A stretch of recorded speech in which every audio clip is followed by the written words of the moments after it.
Hello everyone and back again with a new video. So friends, आज के video में 10 important things के बारे में डिस्कस करने वाले हैं जो आप लोगों को पता रहना चाहिए जब भी अगर आप एक इरिडेशन शार्कफिश बाय कर रहे हो। तो अगर ये 10 चीज़ अगर आप लोगों को नहीं पता होगा तो मे भी हो सकता है वो सारे फिशेस को बाय करने के बाद आपको बहुत ही ज़्यादा प्रॉब्लम आ जाए। इसलिए ये 10 चीज़ आप लोग के लिए जान के रखना before buying a iridescent shark fish is very important. इसलिए ये वीडियो को पूरा देखिएगा। बट आज का वीडियो स्टार्ट करने से पहले अगर आप मेरे चैनल पर न्यू है तो प्लीज़ मेरे चैनल को सब्सक्राइब कर लीजिएगा। उसके साथ ही साथ नोटिफिकेशन बेल को ऑन रखिएगा जिससे कि आपको मेरा आने वाला हर वीडियोस का अपडेट मिलता रहे। तो चलिए अब आज का वीडियो शुरू करते हैं।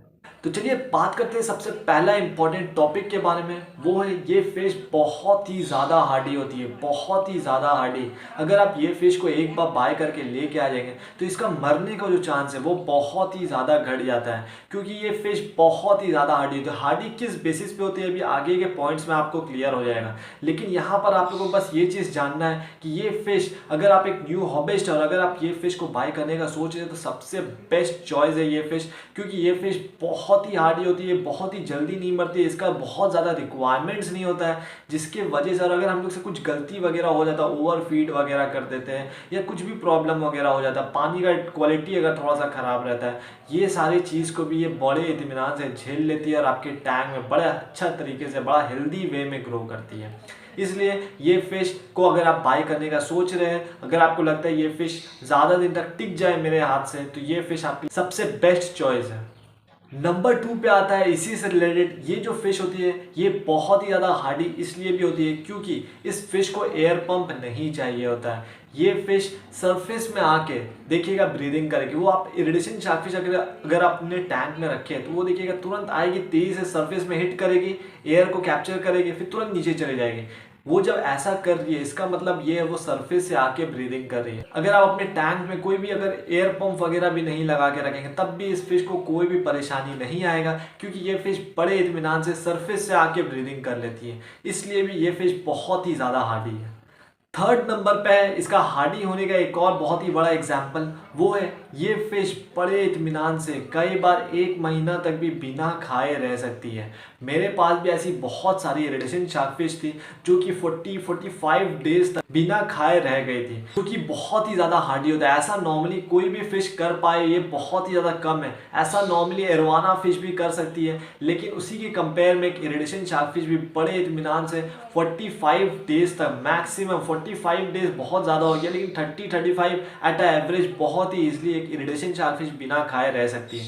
इसलिए अगर आप लोग भी बहुत ज़्यादा परेशान है कि मेरे टैंक में इरिडेशन शार्कफिश है, मुझे 10 दिन के लिए बाहर जाना है, तो क्या ये भूख से मर जाएगी, तो ऐसा बिल्कुल भी नहीं है। एक इरिडेशन शार्कफिश बड़े इत्मीनान से इतना सारा दिन बिना खाए भी रह सकती है। इसका मतलब ये नहीं कि आप ज़बरदस्ती अब 1 महीने बाद फीड कीजिएगा, ये एकदम भी मत कीजिएगा। ऐसा तभी होता है जब इरिडेशन शार्कफिश जब कोई चीज़ को खाती है तो जब वो उसके लिए एक्सेस होता है तो वो एज अ स्टोर फैट के हिसाब से वो उसको अपने बॉडी में स्टोर कर लेती है, और यही स्टोर्ड फैट को बाद में धीरे धीरे जब उसको फूड्स वगैरह नहीं मिलता तो उस टाइम पे वो सारा स्टोर्ड फैट को वो यूज़ करती है। इसलिए भी इरिडेशन शार्कफिश बहुत ही ज़्यादा हार्डी होती है फूड्स वगैरह के मामले में। फोर्थ नंबर पे आता है ये फिश जो है सबसे बेस्ट टैंक मेट है किसी भी फिशेस के लिए। कोई भी फिशेस क्यों ना हो, सारी फिशेस के लिए बहुत ही अच्छी टैंक मेट है। ऐसा क्यों? क्योंकि ये फिश जो है इसका एक ऐसा बिहेवियर है, ये कभी भी किसी भी फिश को परेशान नहीं करेगी। आप कभी भी नहीं देखिएगा ये कोई छोटी फिशेस को चेस कर रही है खाने के लिए, या फिर कोई बड़ी फिशेस को बुली कर रही है, परेशान कर रही है, मार रही है। ये लोग अपने में भी कभी भी फाइट नहीं करेगी। कभी भी आप इरिडेशन शार्कफिश, 2 इरिडेशन शार्कफिश में फाइट होते हुए नहीं देखिएगा, या फिर वो लोग कोई भी दूसरी स्पीसीज की फिशेस के साथ भी कभी भी फाइट नहीं करती है। इसलिए ये फिश जो होती है ये बहुत ही बेस्ट होती है आपकी किसी भी टैंक मेट्स के लिए। ये आप बहुत ही इजीली बहुत ही अग्रेसिव ऑस्कर फिश के साथ रख सकते हैं, पैरेट फिश के साथ रख सकते हैं, शेवरम्स के साथ रख सकते हैं, किसी भी फिशेस के साथ बड़े इत्मीनान से रह लेती है। बस थोड़ा बहुत बोला जाता है, ये सुनने में आया है, लेकिन मैं इस चीज़ से अग्री नहीं करता हूँ। वो ये है कि इरिडेशन शार्कफिश कोई छोटी फिशेस जो उसके मुंह में बड़ी इजीली फिट हो जाए वो सारे फिशेस को खा लेती है। लेकिन मेरे टैंक में भी बहुत सारी इरिडेशन शार्कफिश थी, बहुत सारी मॉलीज रखा था, बहुत सारी मॉलीज का फ्राइज वगैरह रखा था, लेकिन मैं कभी भी ऐसा नहीं देखा कि इरिडेशन शार्कफिश किसी भी मॉली फिश को खाते हुए या फिर उसको चेस करके कोई बेबीज को हंट करते हुए। मैं आज तक ऐसा कभी भी नहीं देखा। मे भी हो सकता है अगर कोई बेबी बहुत ही गलती से उसके मुंह के आसपास में आ जाए तो वो शायद उसको स्वैलो कर सकती है, लेकिन ऐसा भी मेरे साथ कभी हुआ नहीं है, इसलिए मैं ये चीज़ का गारंटी नहीं दे सकता हूँ। लेकिन ऐसा मैं बहुत सारे वीडियोस वगैरह में देखा हूँ, इरिडेशन शार्कफिश बड़े इत्मीनान से छोटी फिशेज़ वगैरह को खा लेती है। ये हो सकता है, मैक्सिमम चांसेस तब होता है अगर आपकी कोई मॉली फिश जो बहुत ज़्यादा छोटी है वो अगर मर गई है, गप्पी फिश मर गई है, वो अगर मरी हुई उस बॉटम में है, वो उसका मुंह के पास में आ रहा है, तो मे भी हो सकता है स्वैलो कर लेती है वो। लेकिन जिंदा फिश को चेस करके खाते हुए ये चीज़ को मैं आज तक कभी भी नहीं देखा। इसलिए ये फिश भी बहुत ही बेस्ट टैंकमेट है आपकी किसी भी फिशेस के लिए।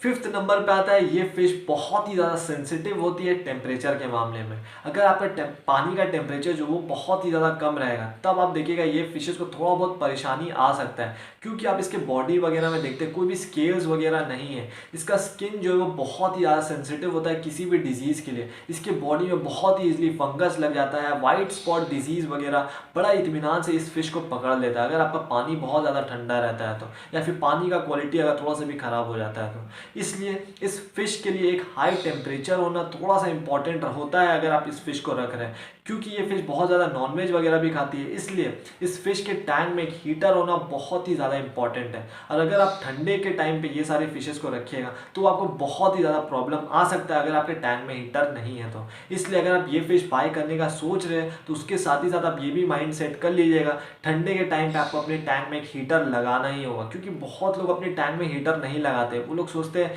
फिशेज जो वो पॉन्ड वगैरह में तो बिना हीटर का रह लेती है तो मेरे एक्वेरियम में क्यों नहीं। लेकिन ये सोचना एकदम ही गलत है। पॉन्ड वगैरह बहुत ही ज़्यादा डीप होता है और पॉन्ड वगैरह का ऊपर का जो पानी होता है, सरफेस में जो पानी होता है वो बहुत ही ज़्यादा ठंडा होता है। लेकिन जैसे जैसे हम लोग धीरे धीरे डीप जाते जाते हैं वैसे ही पानी क्या होता है धीरे धीरे वार्म होते जाता है। तो ठंडे के टाइम पे नॉर्मली ये सारी फिशेस क्या करती है पॉन्ड वगैरह में, वो एकदम गहराई में चली जाती है, वहाँ का पानी गर्म रहता है और वो लोग वहीं गर्म पानी में ही रहती है। ऐसे करके वो लोग ठंडा का टाइम पार करती है। लेकिन अपना एक्वेरियम तो 1 से 1.5 फीट का ही सिर्फ डेप्थ होता है, इसलिए वो लोग ज़्यादा गहरा नहीं जा पाती है और उसकी वजह से ये सारे फिशेस को बहुत ज़्यादा परेशानी आने लगता है, बहुत सारा डिजीज़ हो जाता है। इसलिए ठंडे के टाइम पे ये सारे फिशेस के टैंक में एक हीटर होना बहुत ही ज़्यादा इंपॉर्टेंट है। 6th नंबर पे आता है, ये फिश हम लोग जब बाय करके लेके आते हैं तो 1 से 1.5 इंच की होती है, लेकिन ये बहुत ही ईजिली 5 से 6 महीने के अंदर में 1 फीट तक चली जाती है। 1 फीट तक, उससे भी ज़्यादा बड़ी हो सकती है अगर आप उसको सही सारा पैरामीटर्स वगैरह फुलफिल कीजिएगा तो। लेकिन ये फिश एट अ एवरेज अगर देखा जाए तो एक एक्वेरियम में बहुत ही इत्मीनान 7, 8, 9, 10, 1 फीट तक भी बड़े इत्मीनान से जा सकती है। बस उसके लिए आपका टैंक साइज़ वगैरह बड़ा होना चाहिए, अच्छा क्वालिटी का फूड वगैरह देते हैं, पानी फ्रेश वगैरह रहता है, वार्म टेम्परेचर रहता है, ये फिश बड़े इत्मीनान से 1 फीट तक जा सकती है। इसलिए आप ये चीज़ के लिए भी रेडी रहिएगा। अगर आप ये फिश बाय कर रहे हैं तो इसका ग्रोथ बहुत ही ज़्यादा तेज़ होता है, दूसरे फिशेस के कंपेयर में ये फिश बहुत ही ज़्यादा तेज़ी से ग्रो करती है और ये बड़े इत्मीनान से 1 फीट तक ले सकती है। इसलिए ये चीज़ के लिए भी आप रेडी रहिएगा। 7th नंबर पे आता है, ये फिश बहुत ही इत्मीनान से काफ़ी सालों तक रह सकती है अगर आप इसका देखभाल वगैरह सही से कीजिएगा। इसका जितना भी रिक्वायरमेंट्स है, ज़्यादा रिक्वायरमेंट्स अभी तक जैसे आपको पता चला ज़्यादा रिक्वायरमेंट्स वगैरह तो नहीं है, बस कुछ छोटा मोटा जो रिक्वायरमेंट्स है अगर वो सारे को अगर आप सही से फुलफिल कीजिएगा तो ये फिश बड़े इत्मीनान से एक एक्वेरियम में 10 to 12 ईयर्स तक भी जा सकती है। एट एवरेज 10 to 12 ईयर्स तक जा सकती है, लेकिन बहुत लोग का 5 ईयर्स 6 ईयर्स तक एट एवरेज जाता है। लेकिन अगर आप बहुत अच्छे एक हॉबिस्ट या बहुत अच्छे से अगर इस फिश का देखभाल करते हैं, एक अच्छा इन्वायरमेंट इस फिश को प्रोवाइड करते हैं तो बड़े इत्मीनान से 10 to 12 ईयर्स तक जा सकती है। और अगर आपके पास एक बड़ा फिश पॉन्ड वगैरह है तो उसमें तो और भी सालों तक वो बड़े इत्मीनान से रह सकती है। इसलिए ये फिश को अगर आप लाने का सोच रहे हैं तो ये आपके साथ काफ़ी सालों तक रहेगी। 8 नंबर पे आता है, इस फिश का बहुत ही बड़ा प्रॉब्लम जो मुझे लगता है वो ये है, ये फिश बहुत ही ज़्यादा डरपोक होती है। छोटे छोटे एक्शन से बहुत ही ज़्यादा डर जाती है। अगर आप किसी रूम के कोने में भी जाके जंप कीजिएगा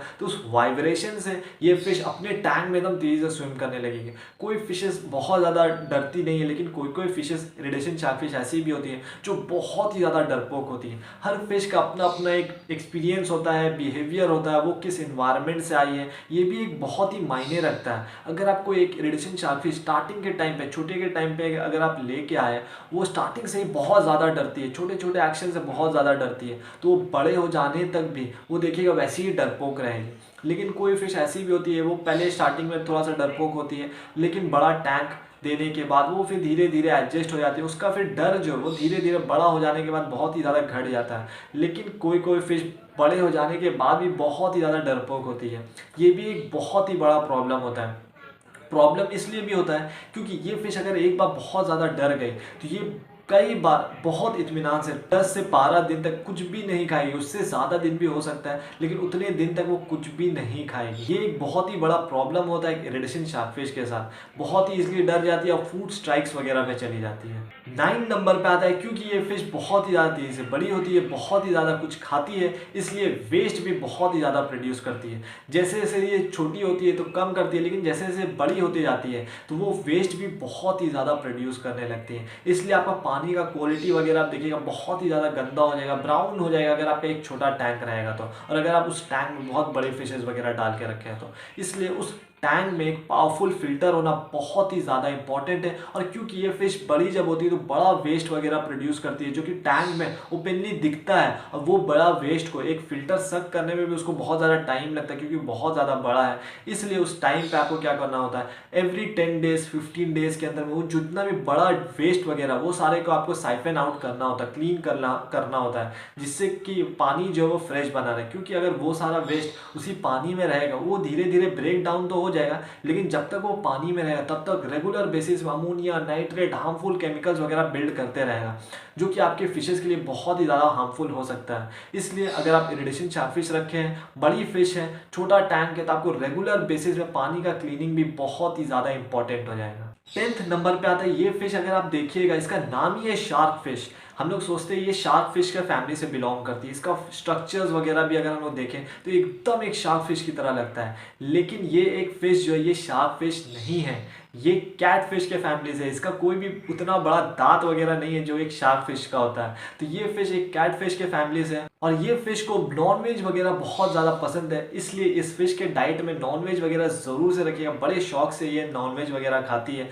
और इसके स्ट्रक्चर के वजह से, इसका खूबी के वजह से, इसका बॉडी का शेप के वजह से, कंटिन्यूस पानी में स्विम करने के वजह से हम लोग न्यू हॉबिस्ट जो होते हैं हम लोग को लगता है ये एक बेबी शार्क है और इसका नाम भी शार्क है, तो हम लोग सोचते हैं ये शार्क फिश है। हम लोग बहुत ज़्यादा एक्साइटेड होकर इस फिश को बाय कर लेते हैं, लेकिन इस फिश से हम लोग को कोई भी हार्म नहीं होने वाला। ये हम लोग को ना ही बाइट करेगी, ना ही इसका बाइट करने से हम लोग को बहुत ज़्यादा दर्द होगा। उसके साथ ही साथ कुछ और एक दो और इम्पॉर्टेंट आप लोगों को टिप्स बता देते हैं। ये इरिडेशन शार्कफिश जो होती है इसको हम लोग पंगस मछली भी बोलते हैं। बहुत सारे लोग इस फिश को खाते भी हैं। ये भी एक बहुत ही बड़ा चीज़ था जो कि बहुत लोगों को नहीं पता था कि एक्वेरियम के फिश को बहुत लोग खाते हैं, लेकिन उसमें से इरिडेशन शार्कफिश एक ऐसी फिश है जिसको बहुत लोग बहुत शौक से इस फिश को खाते हैं। सो फ्रेंड्स, होप करता हूँ ये जो भी वीडियो था आपके लिए बहुत ही ज़्यादा हेल्पफुल साबित हुआ होगा और इस वीडियो से आप बहुत ही ज़्यादा एंजॉय किए होंगे। ऐसी मोर फिश रिलेटेड वीडियोज़ के लिए, फिश रिलेटेड कंटेंट्स के लिए प्लीज़ मेरे चैनल को सब्सक्राइब कीजिएगा। So thank you everyone for watching this video, for being with me. और अब हम लोग जल्दी मिलेंगे मेरे न्यू वीडियो और एक न्यू कंटेंट के साथ।